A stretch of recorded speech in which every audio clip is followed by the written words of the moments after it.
Le cap de Bonne-Espérance est un promontoire rocheux sur la côte atlantique de l'Afrique du Sud, à l'extrémité de la péninsule du Cap, située au sud de la ville du Cap et qui ferme à l'ouest de False Bay, traduction anglaise du terme signifiant False Bay ou False Bait en afrikaans. Ce promontoire rocheux se termine à Cap Point, à 2 km du cap de Bonne-Espérance, proprement dit. C'est une réserve naturelle parcourue de sentiers côtiers. Le cap de Bonne-Espérance n'est pas le point le plus au sud de l'Afrique, ni le point de division entre les océans Atlantique et Indien. Ces caractéristiques revenant du cap des Aiguilles, situé à 149 km à l'est-sud-est, à l'ouest de Strasbourg. Cependant, lorsque l'on suit la côte depuis l'équateur, le cap de Bonne-Espérance marque le point où l'on commence à voyager plus vers l'est que vers le sud.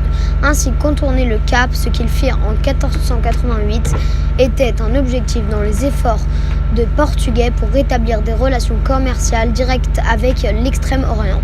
À l'instar du cap Horn, autre célèbre grand cap de l'océan Atlantique Sud, le cap de Bonne-Espérance eut et a encore une grande importance pour la navigation.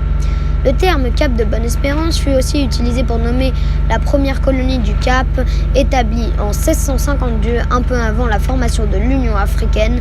En 1910, la région fut appelée province du Cap.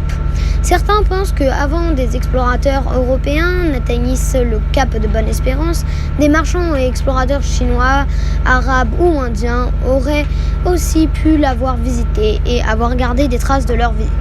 Les vieilles cartes mondiales comme celle de Cognino et Framaro, dessinées avant 1488, le prouvant. Carte de Robben Island et de la baie de la Table datant de 1773. Al-Biruni, un savant persan du Xe siècle, est le premier à préfigurer l'existence d'une route permettant de contourner l'Afrique pour rejoindre l'océan Atlantique. Les Portugais s'engagent dès le début du XVIIe siècle dans l'exploration de l'Afrique noire en vue de s'approvisionner directement en or. Le cap de Bonne-Espérance fut atteint pour la première fois par les Portugais en janvier 1488. Le franchissement par le sud de l'Afrique relève sans doute davantage de préoccupations liées à ses approvisionnements en or plutôt qu'en hypothétique itinéraire vers les Indes. En tout cas, les progrès dans la navigation, boussole, gouvernail, tintomo, portulan, permettant aux Portugais de naviguer toujours plus loin. Lors de son exploration par l'ouest le long de la côte africaine, la flotte commandée par Bartolomé Dias est emportée vers le sud, celui-ci pensant qu'il a dépassé le point le plus méridional du continent. Continue vers l'est et ne rencontre aucune terre. Il se dirige alors vers le nord jusqu'à Rio de Infante, actuel Redfish River, puis fait demi-tour sous la pression de son équipage et revient en longeant les côtes. Au niveau de l'actuelle face Island, Bartolomé Dias irrigue en Padrão, dont les restes ont été retrouvés lors des fouilles de 1938.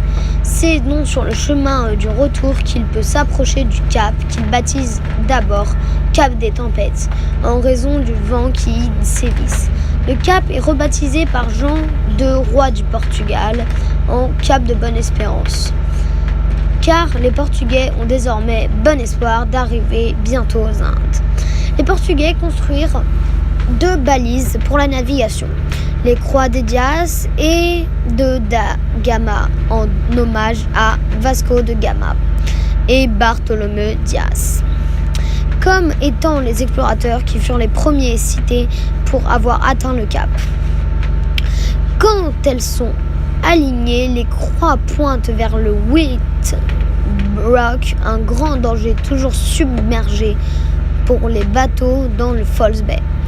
Les pays autour du Cap étaient habités par les Antonos.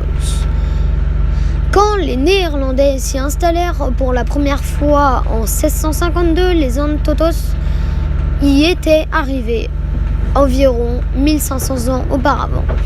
L'administrateur colonien Jan van Riebeeck établit un camp de ravitaillement pour la compagnie néerlandaise des Indes orientales à environ 50 km au nord, au bord de la baie de la Table, le 6 avril 1652. En se développant, ce camp devient le Cap.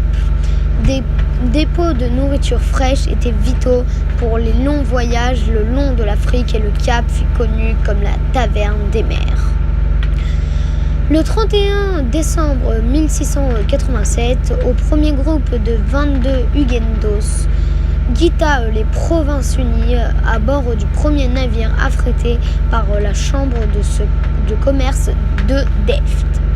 À la suite de la révocation de l'édit de Nantes, il avait lui fui à la France et s'était réfugié aux Pays-Bas pour fuir les persécutions religieuses comme huguenotes, Pierre Joubert qui venait de la Motte d'Aigues.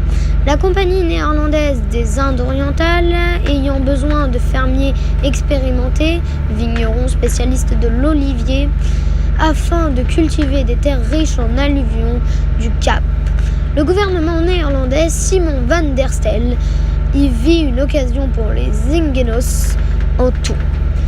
Près de 277 huguenots s'installèrent dans la colonie néerlandaise sur des terres dans la vallée d'Olifantshoek, rapidement rebaptisée Franstobben, littéralement le coin des Français en afrikaans. La colonie grandit peu à peu durant 150 ans et s'étendit sur de centaines de kilomètres au nord et au nord-ouest.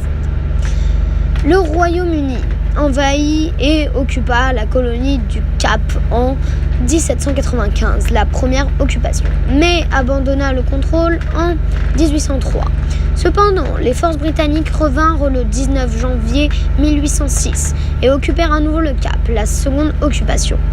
Le territoire fut cédé au Royaume-Uni par le traité anglo-néerlandais de 1814 et depuis fut administré comme colonie du Cap. Il resta une colonie britannique jusqu'à l'incorporation à l'Union sud-africaine, indépendante en 19